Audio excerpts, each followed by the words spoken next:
Hello শিক্ষার্থীবৃন্দরা, কেমন আছো সবাই? আশা করি সবাই অনেক ভালো আছো। আজকে আমি তোমাদের সাথে বাস্তব সংখ্যা চ্যাপ্টারের কিছু গুরুত্বপূর্ণ বিষয় নিয়ে আলোচনা করব। শুরুতেই আলোচনা করব মূলদ সংখ্যা নিয়ে। মূলদ সংখ্যা আমরা কিভাবে চিনব?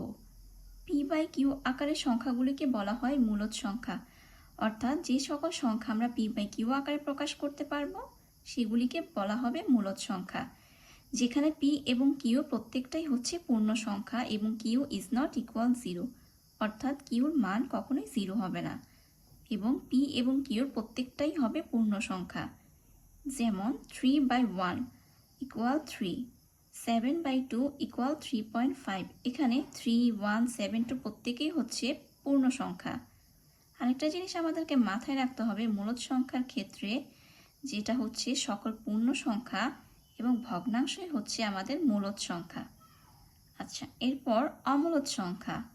অমূলদ সংখ্যা হচ্ছে সেই সকল সংখ্যা যে সকল সংখ্যাগুলোকে p/q আকারে প্রকাশ করা যায় না, যেমন √3, √2, √5 এই ধরনের সংখ্যা।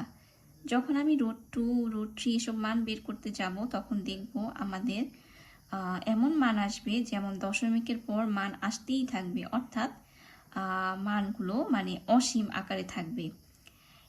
আর এই সকল সংখ্যাগুলোকে কখনোই আমরা p/q আকারে প্রকাশ করতে পারবো না। তাই জন্য √2, √3, √5 এই সকল সংখ্যাগুলিকে অমূলদ সংখ্যা বলা হয়।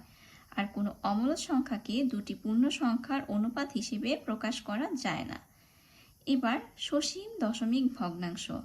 দশমিক বিন্দুর পর যদি অঙ্ক সংখ্যা সসীম হয় তাহলে এদেরকে সসীম দশমিক ভগ্নাংশ বলা হয়। যেমন 5/2 ইজ ইকুয়াল 2.5 অথবা 0.52 ইত্যাদি। অসীম দশমিক ভগ্নাংশ।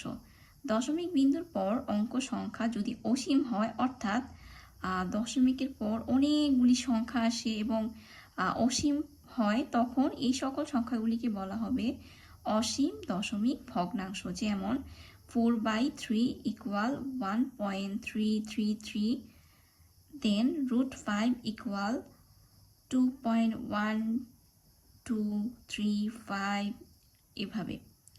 বাস্তব সংখ্যা। বাস্তব সংখ্যা বলা হয় কোন সংখ্যাকে?